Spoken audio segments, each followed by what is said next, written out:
It is my great pleasure to welcome you here, the launch of the report of the Climate Overshoot Commission. My name is Michael Obersteiner. I'm heading up the environmental change at Oxford University, served as an advisor to the Commission, and I have a co-moderator. Hi, my name is Yuv Sungkur. I am a member of the Commission's Youth Engagement Group and from Mauritius. We have gathered a quite prominent and eminent panel. Let me first introduce to you Pascal Lamy, who is the chair of the Commission. He was the former Director General of WTO, amongst many other prominent politically appointed. To his right is Hina Rabbani Khar, who is the State Minister of Foreign Affairs of Pakistan. Was really?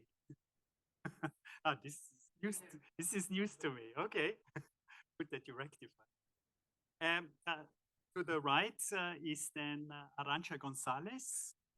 She is now Dean of the School of International Affairs at Sciences Po in Paris, and also a former Minister of Foreign Affairs of Spain. And to the left of Pascal, Campbell, the 19th Prime Minister of Canada, first female Prime Minister, and she's also a member of the Club Madrid. Then finally, we have Francis Beinecke, who is President Emerita of the Natural Resources Defense Council, still serves on the board of WRF. Let's immediately go into medias res. The report is downloadable. Many of you have probably seen already articles in the press, the press release, coverage, but now we really officially launch the very content of it. So let's start with Pascal. What's really new in and with what? Well, thanks, Michael. Hello to everybody. What's new in this report? I mean, what's not new is that we have a mega global warming problem.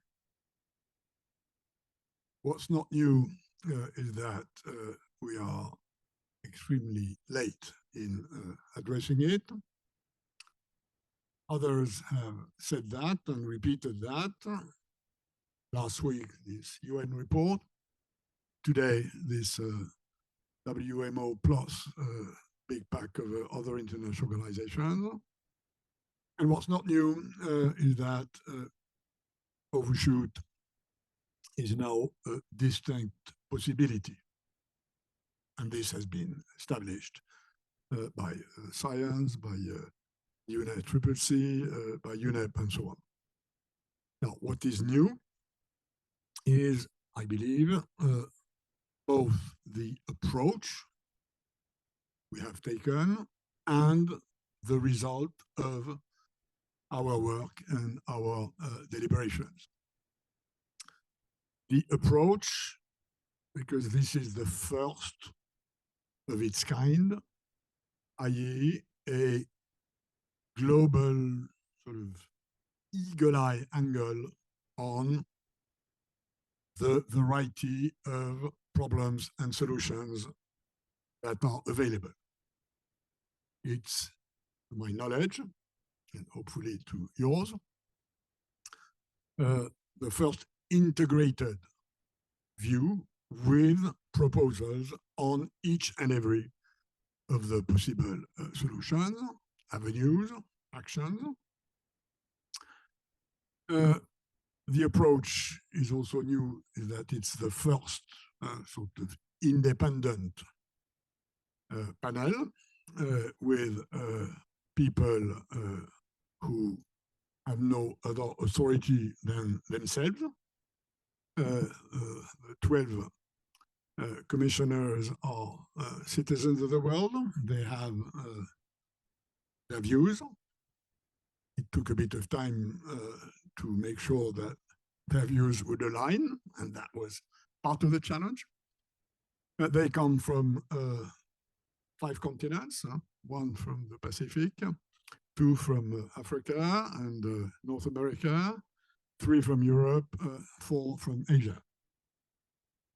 So it's a balance on climate issues, which is unprecedented, with a majority of people coming from the quote-unquote South, which obviously gives to our report a sort of North-South flavor, which is much stronger than in what has been published or said so far.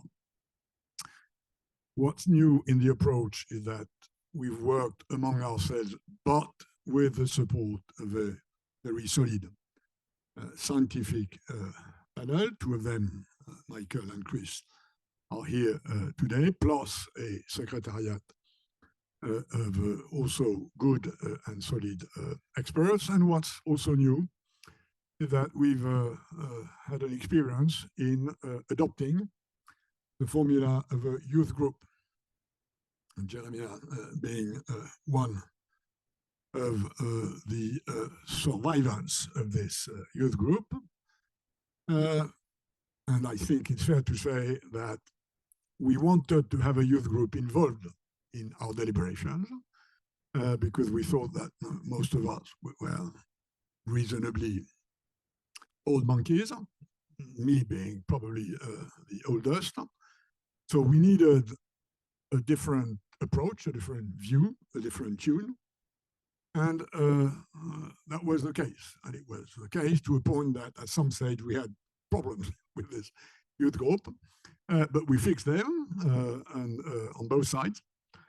And as a result, I can say as the chair that what this youth group has done with us, the sort of recommendation, the interaction, what they wrote, has quite significantly influenced our deliberations. Of course, they were not part of the commission.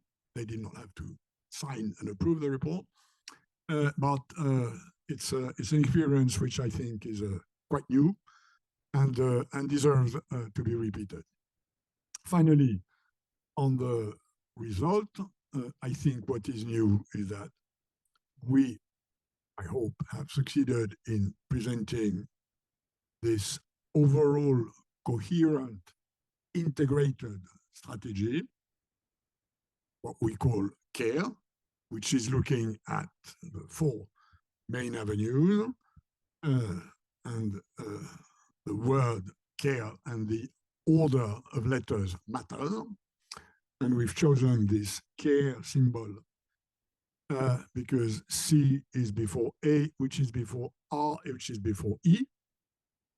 Cut, adapt, remove, and explore. Exploration, i.e. geoengineering and mostly solar radiation modification, being only one relatively small part of the recommended strategy in terms of exploration and moratorium. And I say this because I looked at what the media have published about the report this morning, not unexpectedly. They focus a lot on this SRM issue, which is, I repeat, only one part. We believe, and there is a total consensus on that, that cutting emission is really plan A. Adaptation is a necessary addition given where we are. Carbon removal needs to be upscaled, and we have a series of proposals for this while recognizing that this is not the silver bullet, and same on geoengineering. This commission is not about promoting a sort of techno-fit at a time where we know we're not doing enough on cutting emissions. our view is that cutting emissions remains the royal avenue. And by the way, we are bolder than others in saying that this has to happen in a differentiated way between the North and the South.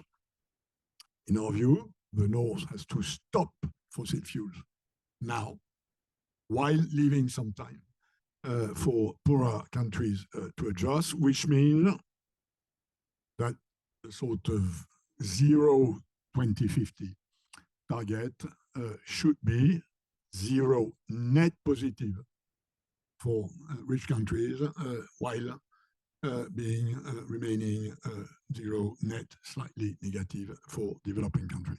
I won't develop more.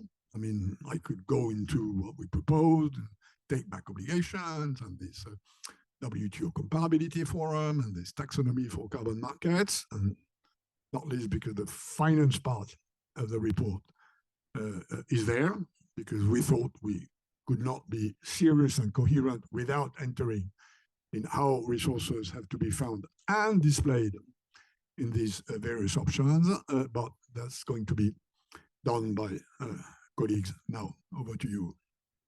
Thank you, Monsieur Lamy, for answering this question and also for highlighting our work as the Youth Engagement Group. I will bounce back on what you briefly touched upon with my question for Ms. Khar. So, as we all know, climate change is a really intricate and delicate issue to discuss and to tackle at the global level, and especially when it comes to the global North versus global South relationships. So the crisis touches unequally the most vulnerable and the most marginalized, and hence why there are disagreements between developing and developed countries. So from your personal perspective, how would you characterize North-South tensions over climate change, and how will the Commission recommendation help resolve these kind of issues? Thank you. This is absolutely a very, very pertinent question, and I think it's a very consequential question. And to me, as representing a country which has just been it's put on display what are the consequences of being callous with the reality of climate change. 2022 floods in Pakistan were a reality. We've had floods before, but why were they a wake-up call?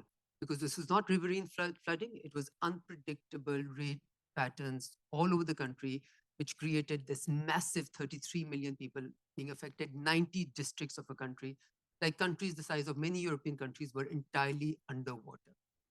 So we are seeing the impact of climate change real. We are seeing it affect our lives. So for us, living in the developing world, this is not an issue of semantics or which language to use or responsibility and, spend the next few decades squabbling about it, because we are experiencing this impact in the now. It's a humanitarian issue, and it's also a human rights issue. It's also a development rights issue, because much of our development resources, $30 billion was the bill that a country like Pakistan had of one flood event, right? Now, those $30 billion we need to spend on education and health and many other goals and objectives that we have. So having given that background, I think today we are standing at a point where we are going to be judged by future generations and history as to were we a generation or intergenerationally, did we allow this planet to become uninhabitable for humans, even when you knew it was happening, even when science is already telling us that we are on the margins of the overshoot moment, if not already in it, not already. So I think it's really interesting that when we all got together in the Commission, representing various points of views which have typically been held. And as someone who has served in the foreign ministry twice in my life, I can tell you when I sit around international tables talking about climate change, I'm appalled that we have allowed the North-South divide to come into something as consequential as this for all of humanity. It's not going to be leaving the above $30,000 a month or a year people away, and they will not be able to build any towers to be able to secure themselves. So really, this is remarkable that we have allowed the North-South divide to come and penetrate so deeply into the climate debate. Going forward, I think the fact that we are all representing both north, south, east, west, and we could take off our, north-south hats and geographical hats and put on the hat of logic and reason. And that is what we need leadership all over the world to do. Put on the hats of logic and reason and to deliver for everyone. And therefore, I think one thing which I'm very, very comfortable with, I will say, even though I was one of the commissioners, that I think this report is different because it is realistic and it is looking at tools that already exist and saying, look, we have the tools, are we going to employ them or not? By tools, I don't mean sophisticated technology. I mean, we know exactly what we need to do and just puts it in perspective. So going forward, it's important that the whole concept of differentiated responsibility has been recognized, both by commissioners who are representing the North and the commissioners. The concept of differentiated responsibility is one which has seeds in reality of what we have done, who has contributed how much. And I will just end by saying that, again, a country like Pakistan is a very good example. We are less than 1% contributors to emissions, and we are one of the 10 most vulnerable countries to climate change as we speak. And we've seen its impact on the lives of our people. So we cannot ignore this. Thank you for these insights. Francis, you have been around in this business for a very long time. Policy side, but also very much on the knowledge side. So looking back to your own history and looking at what the Commission does or did, what's new, what sets us, what's our unique selling point? Thank you, Michael. I joined this commission because we're in a crisis moment. There isn't any question. As said, when we started, Pakistan was underwater. Today, Libya is underwater. We had the hottest summer ever recorded, and we are not addressing it adequately. That's why I joined the commission, because it's a group of high-level people who haven't been in this space I have for decades, but who took on the task of, what do we do? How do we really address this? And I think the commission came unanimously to the conclusion that, as Pascal said, there's no techno fix here. We have to cut emissions as quickly as global stock take last week made clear we're not reaching those goals. We have to reach them. We have to phase out fossil fuels, and we have to do it as quickly as possible and aggressively. The Commission's message to world leaders and corporate leaders, particularly in the fossil fuel industry, act now, cut emissions, and phase out fossil fuels. That is the only realistic strategy to avoid overshoot, which is approaching very, very much more quickly than any of us would have hoped, or not hoped, but would have anticipated. So acting now is critical. We also looked at other methods to address climate. Clearly, there's a huge amount of carbon in the atmosphere that, even if we do cut emissions, has to be removed. So we looked at carbon dioxide removal, both at biological methods and technological methods. We have to protect the carbon stores that we have now, our forests, our mangrove swamps, our peatlands. We have to ensure that there are incentives and financial policies that keep those stores in place. And we need to do restoration on a massive scale. Just two examples from Africa, the Great Green Wall and AFR 100, which are major restoration projects looking to how do we protect biodiversity, promote resilience.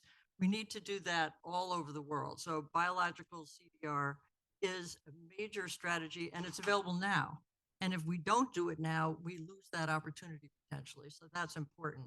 Technological CDR is also very much in the development stage. It hasn't reached, I'd say, commercialization. It's nascent, but a lot of the analysis says that we're going to need to use it. So how do we incentivize that, and how do we ensure that the governance systems are in place to ensure that it works, so that storage is secure, that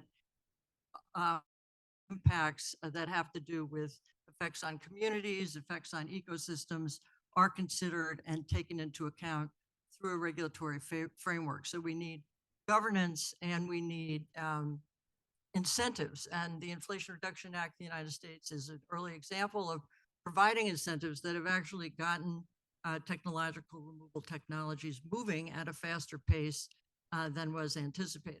But let me be clear about CDR. The Commission is super clear that CDR is not an excuse to allow the fossil fuel industry to continue emitting.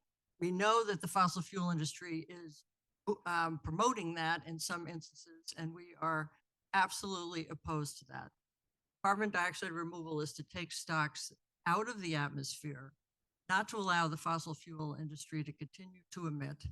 And we propose carbon take-back provisions that would require the industry to remove, store carbon that they're emitting over time, and in essence take on some of the responsibility to pay for it. So just to conclude, emissions reductions, phase out of fossil fuels is what's going to avoid overshoot.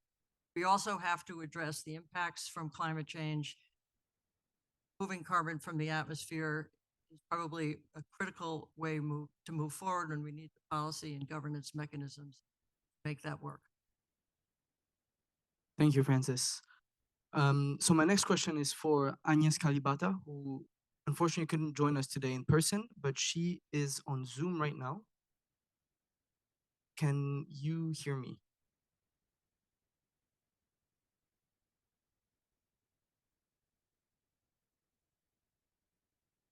Okay, no problem. So Ms. Kalibata will join us later on.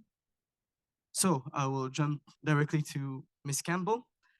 So Ms. Campbell, in the talks that you have given lately, you have talked a lot about the next generation and young people and how it's important for us to be reassured and be aware that our leaders are doing the right thing at the right time.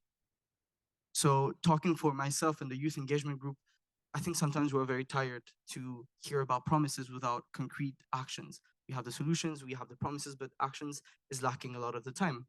So given the recommendations of the report, how do you think that they will benefit future generations and our generations?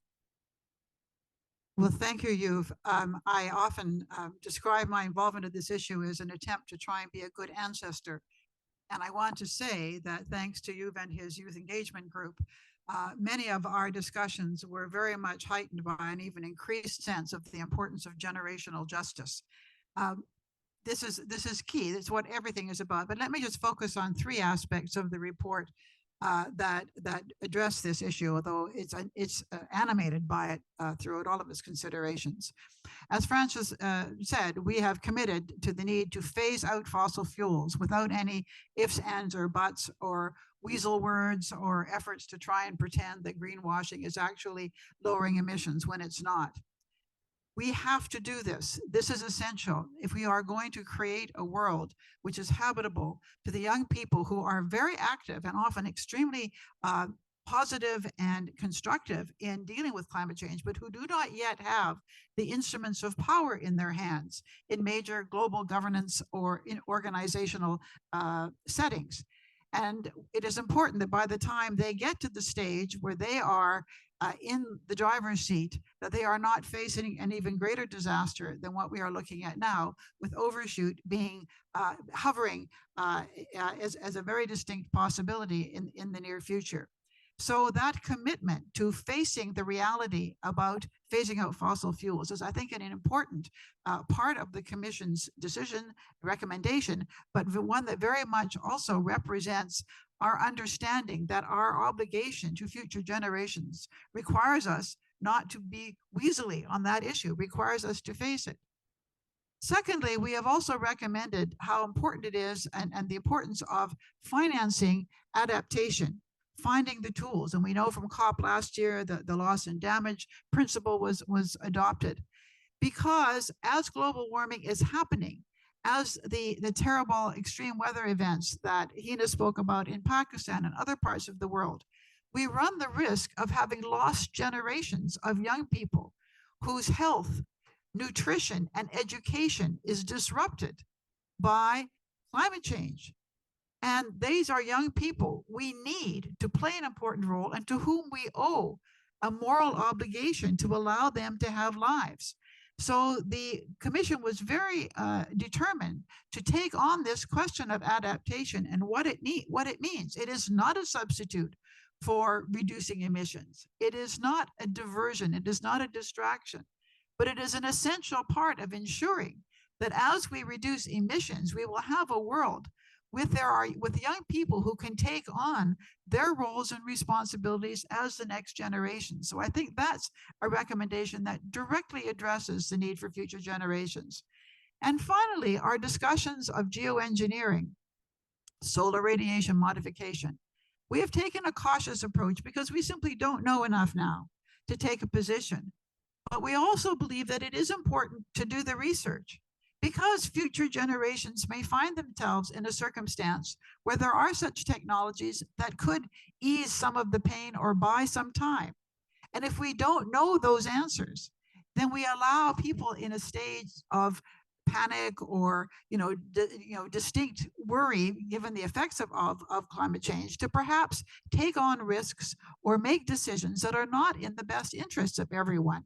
So our approach to the whole question of solar radiation modification and other forms of geoengineering are very much based on the fact that we don't think these are things we can do in the short term, that we know enough about in the short term, but that we have to help prepare the ground for intelligent decisions to be made for future generations, if in fact they have the need for some of those resources. I would hope that they won't. But I think the important thing about the Commission's report is that generational equity, the need to prepare a world that the future generations can inhabit, is the fundamental value. And when we talk about being good ancestors, and this is not a framing that's unique to me, there are people who talk about it, and they've talked about things like cathedral thinking. Can we think with the same long-term commitment that those who built the great cathedrals of Europe did when they laid the foundation stones, knowing they would never see them when the turrets and the bell towers were finally erected? Well, if we do the right things now, I'm hoping that our report will be a contribution to laying a foundation stone that will allow the construction of a future society that today's young people and their descendants will be able to enjoy, and that we are not, in fact, creating a crumbling edifice that will betray their needs and their faith in us. We have this obligation to be the best ancestors we can be. And I think in this Commission's report, we address a number of issues that go directly to the question of generational justice. And I want to just say again, how much our youth engagement group helped to keep our minds on the ball, but also to say that these young people have enormous resources and enormous capacity to be part of the solution. And if we engage them and involve them, when the time comes for them to take on the most serious and powerful positions in our world and society, they will do us proud, and I hope that they will make even better decisions than our generations have made. Thank you, Kim. I think we need to start maybe a book project on cathedral thinking. I think something really very, very much needed. But cathedral thinking, this leads me on to Arancha's question is, there's intergenerational justice, but there's also this budgeting problem. Climate action, especially adaptation, is very, very expensive, very costly, and we have finite budgets. And how do we smooth them out over generations, but then also in now, today, and especially vis-a-vis, we just had the climate summit Paris again, and here the North-South divide came. Maybe you can talk a little bit about those, finance gap overall for all of the different care measures, but then also cast it in a North-South kind of. And then finally, coming back also to our care acronym. How do those letters really fit together? How can we get consistency, including cathedral thinking? Please. Well, thank you very much. This has been for someone like me that has done a lot of work on governance issues, but has not necessarily the depth of the knowledge on climate science. It's been a very interesting experience, because at the end of the day, what we have found is that this cathedral that we need to build has three main gaps. And this is what CARE is about, is filling three main gaps. The first gap that we have to fill is the gap of coherence. Lots of action is happening. Lots of action is happening on mitigation, on adaptation, on carbon removal. There is also quite a lot happening on the geoengineering side, but all these things are not joined up. So what the beauty of this exercise, the beauty of CARE is joining, linking the different parts that need to be put together to basically, as Francis was saying, live on, and as Hina was saying, live a planet that is livable for future generations. So the first gap, coherence. The second gap is the gap of governance.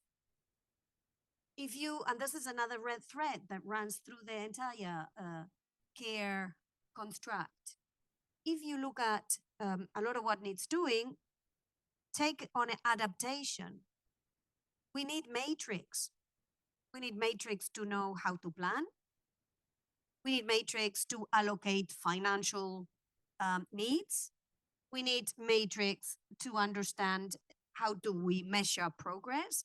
So governance is a very important component that often is underestimated, or sometimes it's difficult to get, because obviously you have to design this cathedral with many stakeholders, so many that at times it looks more like a cathedral I know best, that is Gaudí in Barcelona, you know, that has kind of very funky, very funny construct, difficult to apprehend for a more organized, rational mind. Governance is also a huge issue if we think of, for example, carbon removal. How do we guarantee integrity of the carbon removal? It's about governance. How do we ensure that efforts at researching on solar radiation mechanisms, for example, because we've said deployment, no, but research maybe with a proper governance. How do we ensure that there is transparency over how much money is flowing to research on SRM, and who is financing it, and what kind of data is being used, and who, what are the results that are being produced? So it is governance. Now, the third gap, which is the one, Michael, you asked about, which is finance. Basically, we need, on finance, we need the scale. And scale means putting all, turning all on the engines that we would have, whether it's on the private side or on the public side. I think the messages we are trying to give in this report is not bland exhortations to scale up financing. We've got tons of that. It's very concrete proposals of how one can do that. So how can one do that, for example, is finding de-risking instruments that will help put more of the private sector money into the market.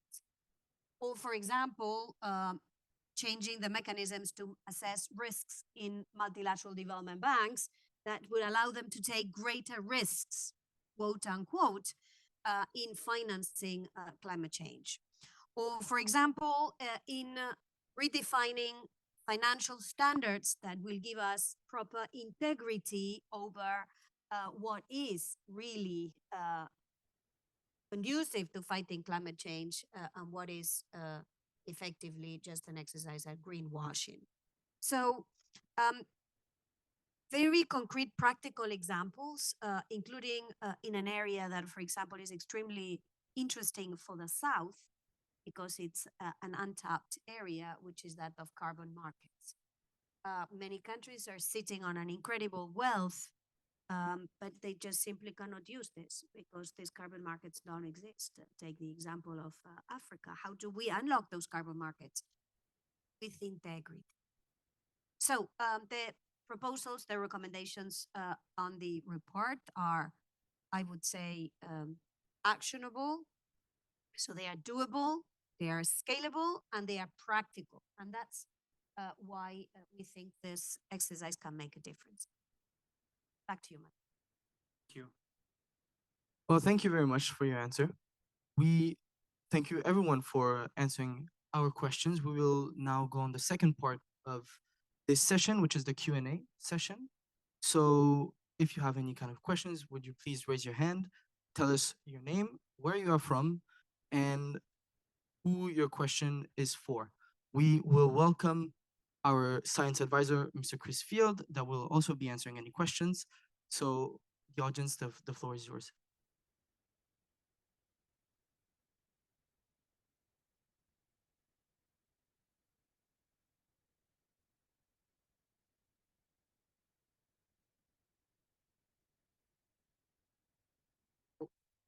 Yes, sir. Hi, thank you. Oliver Morton from The Economist. Something that's very noticeable in the report and in what you said in an interview with The Guardian, Pascal, is the reluctance that everyone involved has to say that the 1.5 limit will be broken. You don't say that in the report. You just say that there are increasing risks of it. You say that it's not inevitable. I don't believe that any of your scientific advisors believe that the 1.5 limit will not be broken. I'm not sure I believe any of you do. Why do you not say that clearly in the report? Well, I don't disclose the secret in saying that we had lengthy discussions and deliberations on this, because the view you hold about 1.5, which is that it's now too late to pretend we will not overshoot 1.5. So let's look at this reality, was the view, the initial view of some of us. And there was a discussion about whether or not we should take this line. And where we landed, which is a sort of compromise. No, this is not inevitable, but it's now extremely likely, and unless we seriously ramp up our game, it will happen, stems from two considerations. The first one is science, and the IPCC does not say that 1.5 will be overshot. And the other one is politics, because we believe that there is a risk in saying this, which science does not say. Maybe the result would have been different if science had clearly said we will overshoot 1.5.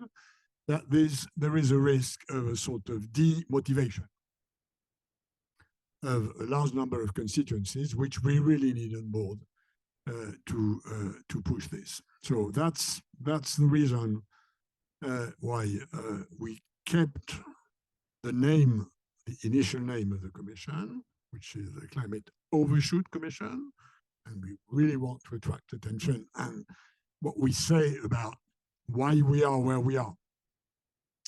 And the consequences it would have to overshoot, as you can see, occupy quite a bit of room in our report. But we've finally decided to keep the notion that it was not inevitable and that there is still a limited range if we really ramp up our game to avoid it. I understand Agnes finally is not joining. Is that right?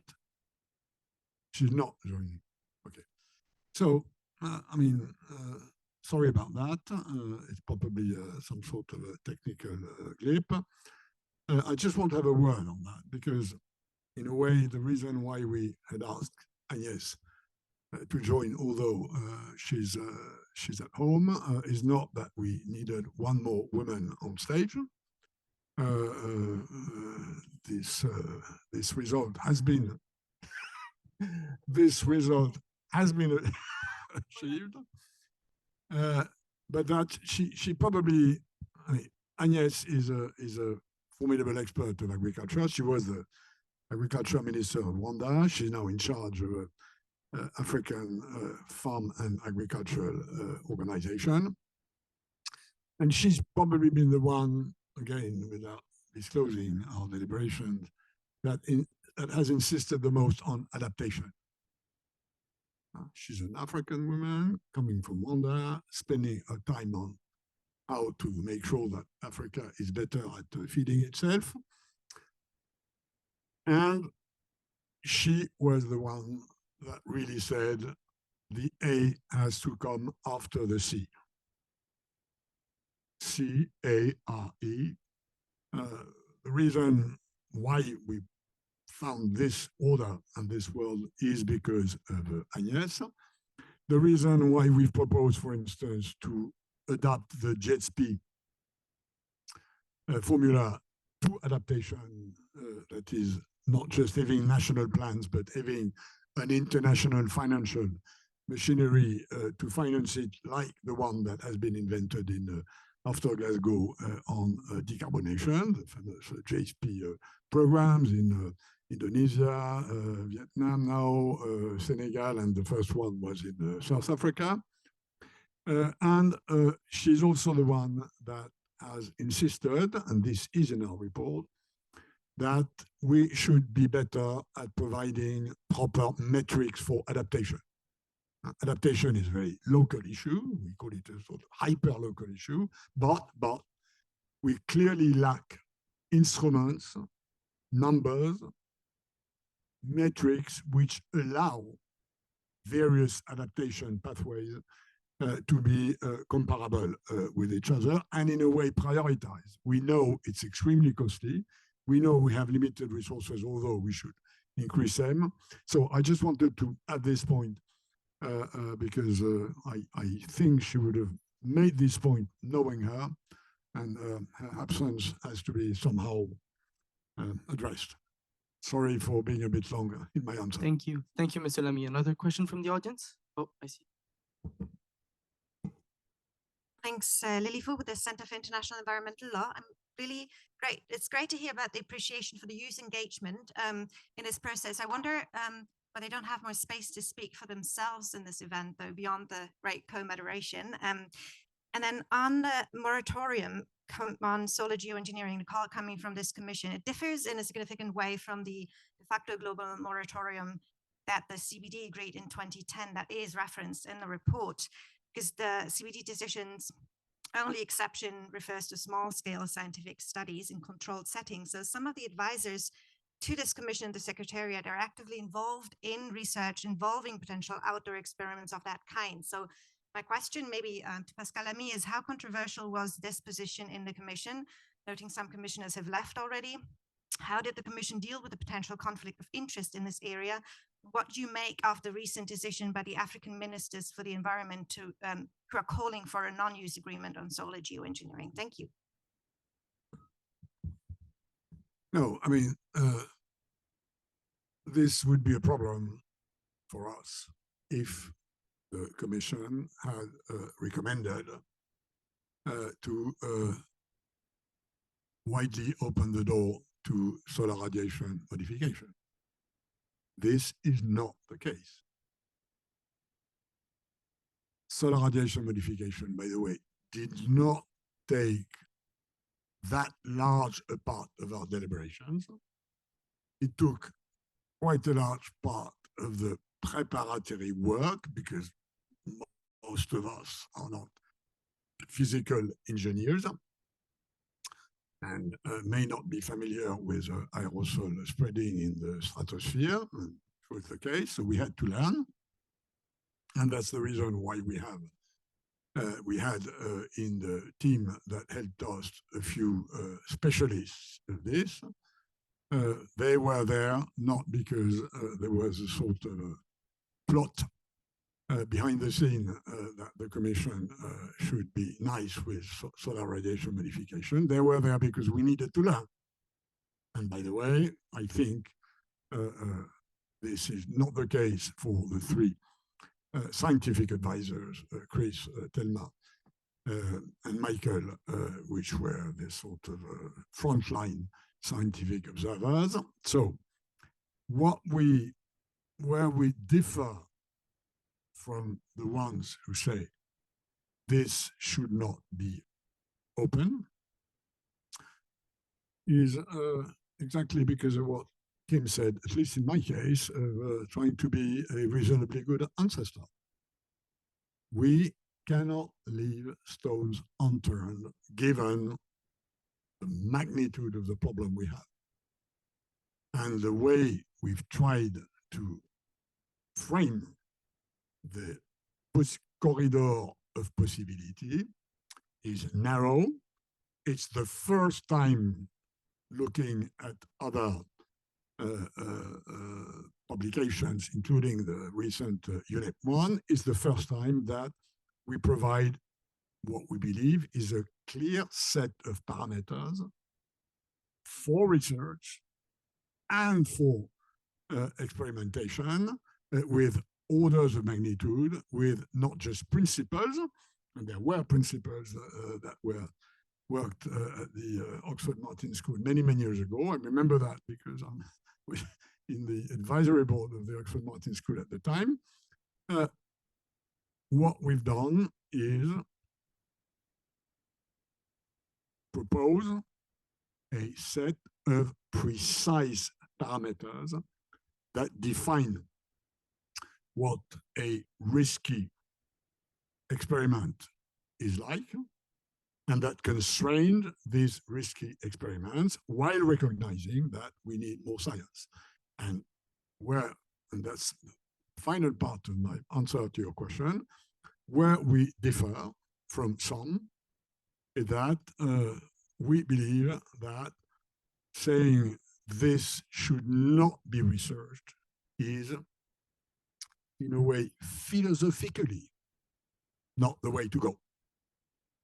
So, and the notion of a moratorium, which has never been expressed or delineated or framed as precisely as we do it, came very rapidly in our discussions, and it's probably the most undebated part of what will appear as significant in our recommendations, while recognizing that inevitably, and this is news people, and a lot of news people in this room, news people are about news, and news are more about SRM than about fossil fuel or adaptation or even carbon removal. Thank you. Maybe another question from the audience for our other commissioners or SARIN's advisors? My name is Wake Smith. I'm with the Yale School of the Environment. We're here in the home city of the UN, adjacent to the General Assembly. What are you all hoping, or what would you like the UN to do hereafter, given this report?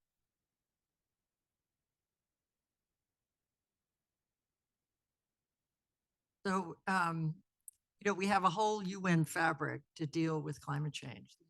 So you see the COPs that are coming up. Clearly, the COP28 is on the horizon. There's going to be a major conversation next week, Climate Week in New York. We hope that this report contributes to that conversation.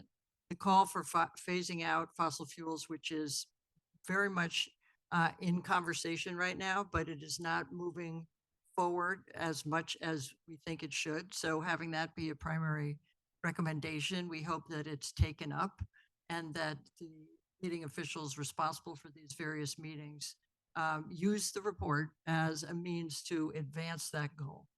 And we hope that that continues at COP28, that the issues that we know need to be addressed, and to Pascal and everyone's point, this is not news that we need to cut emissions or we need to phase out fossil fuels. We are another body calling for that.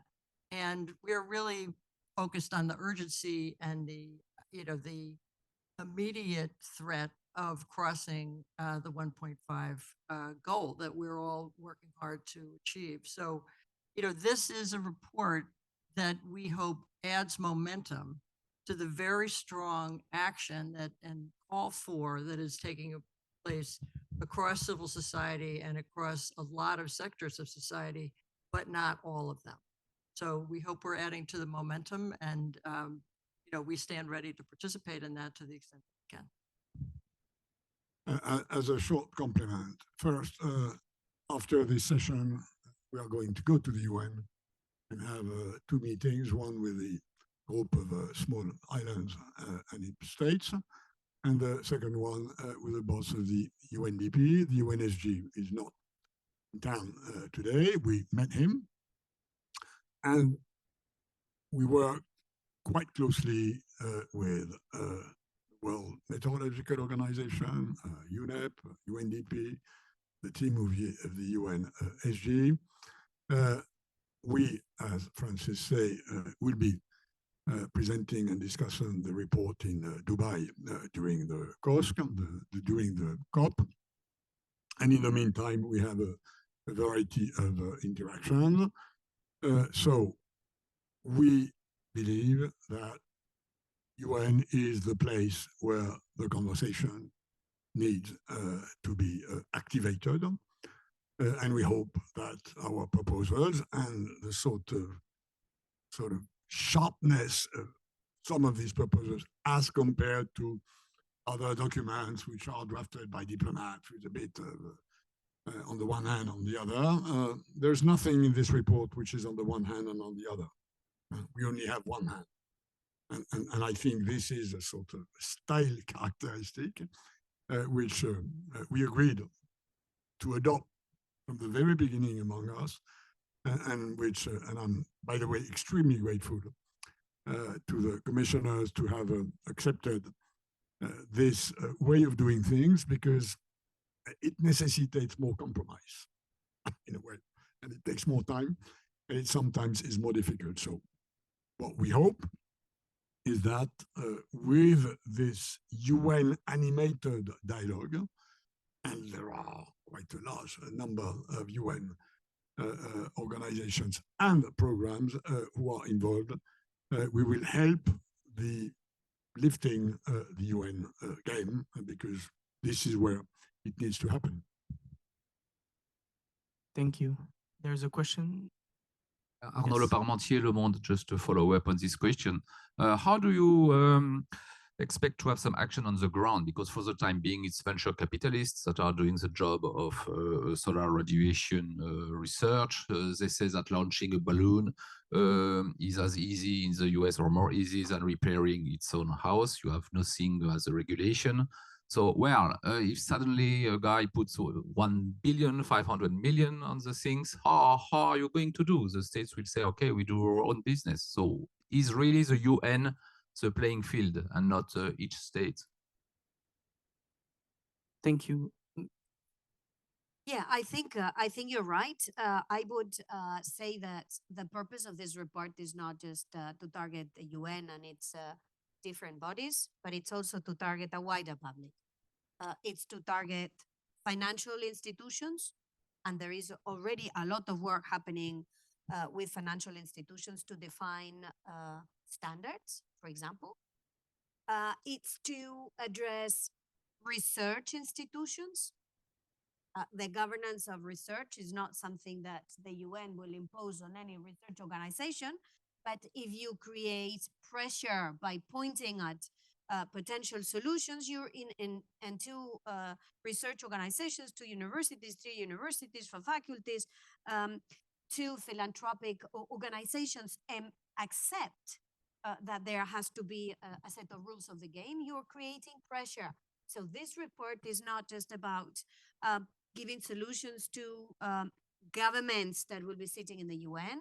It's also about creating pressure through concrete solutions that can then be deployed by actors on the ground. And a lot of these actors are not necessarily governments. They are going to be, as you rightly indicated, in federal countries, is going to be federal entities, sub-federal entities, regional entities, philanthropic financiers. A lot of this research will be financed by someone. Very often, this is not going to be states. So in a way, our ambition is also to create pressure through the fact that you now have the tools on the table.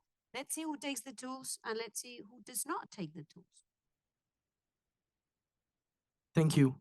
There's another question here on the left. Thank you very much.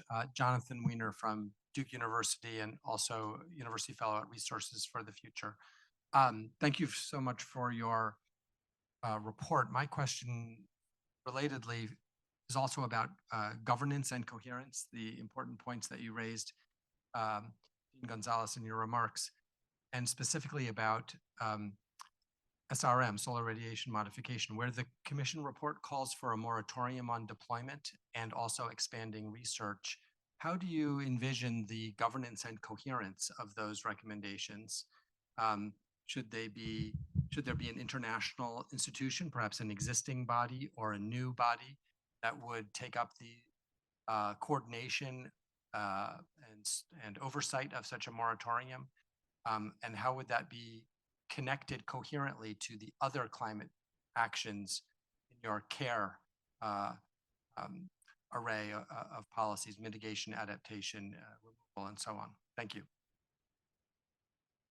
Well, this is a fundamental issue on climate.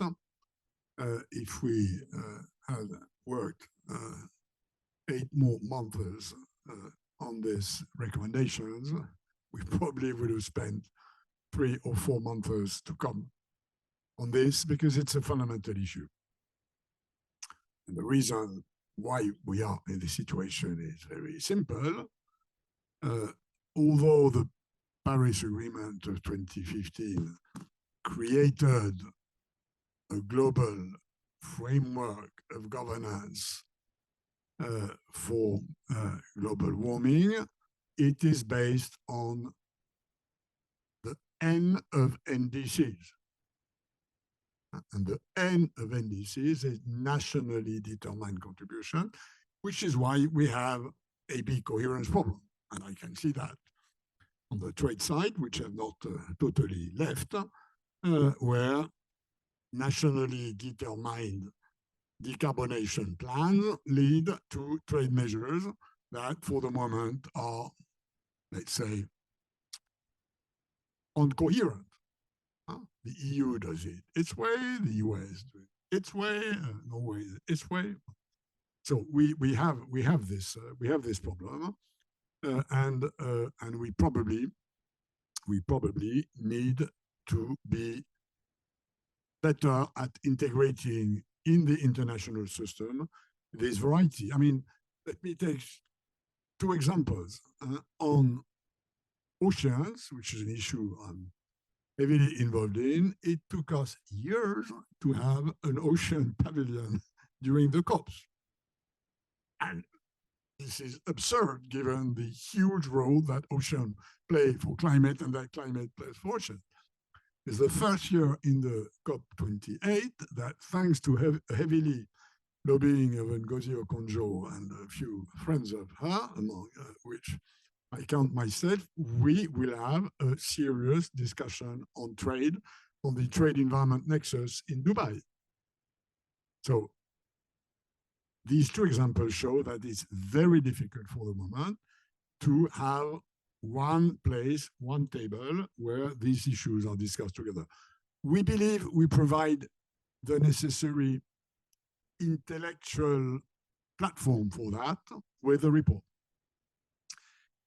More precisely on SRM, when we discuss the necessary international governance for that, and the reason why we need and international governance is well explained in fictions and dystopias that have appeared recently on this by novelists, by fictionists.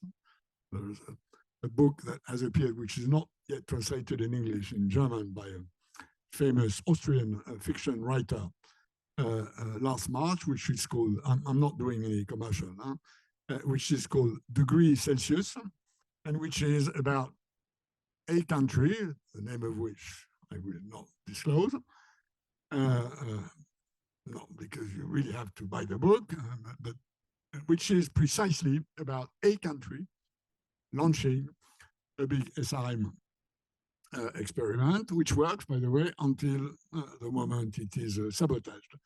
So, back to your question, what we've proposed for the moratorium is a simple start where sovereigns would declare that they adopt this moratorium. We don't propose that they do this together, because that probably would entail quite a lot of diplomatic activity. It's very simple. We can translate quite easily the pages of the report into a declaration by country X that I decide to install a moratorium on SRM under the following 8 conditions. And frankly speaking, translating what we've written into 8 conditions would be very easy. And by the way, we candidate to do that if a country decides to break the ice and do that. And we believe that if this happens, then this will lead inevitably to some sort of coherence between the conditions which states, sovereign states that decide to enter in the moratorium do it. If I may on this one, because I think we are confronting the hard reality of the traditional governance systems probably not being absolutely purpose, especially on the research side. I would say that if you take, there is 2 parts concerning SRM. The first part has to do with the moratoria on deployment. And there are already 2 places that I know of where this discussion is taking place. The first one is the NEP, and the one is the World Meteorological Organization, where this is an issue that has been discussed. Then there is the part concerning governance of research. And in my view there, we've got to look at something that is a bit different, that's more innovative, probably a bit like the space that brought this commission together. It was the Paris Peace Forum. Is a platform that brings sovereigns with non-sovereigns, with private sector, with academics, with think tanks. There are spaces to do this. There is the International Science Council that gathers scientists from across the world. So the second part is a space that has to be invented, but that is basically putting actors around the table that are beyond sovereign actors. La Paris Peace Forum, maybe the Paris Peace Forum.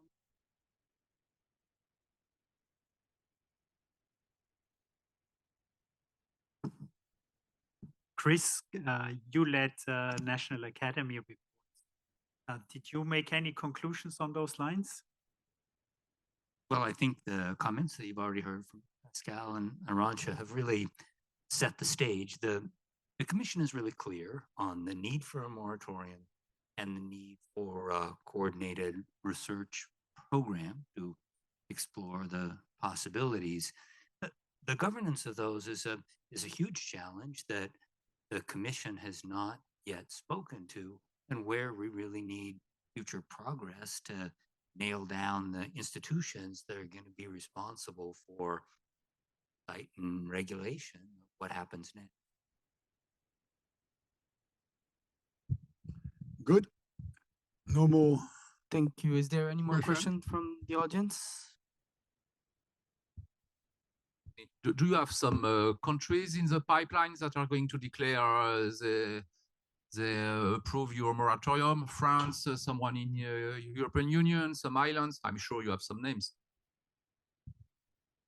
Well, we have no news today on this.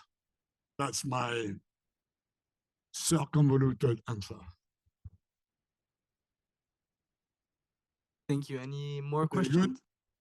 good. If there's no other question, one problem we had, I mean, we have, I understand, quite a large online audience, but we could not take questions from this. So for the online audience that cannot speak, let me say that we remain collectively or individually open to more press communication. This is also true for those of you who are within the room. So the door is open. Many thanks for your attention. Sorry about not having Agnès appearing. I hope I honestly substituted her. And let's move to the part of the report that now really matters, which is whether a few years from now, we will collectively be able to say that we've changed something upwards in addressing climate change. Thanks for your attention.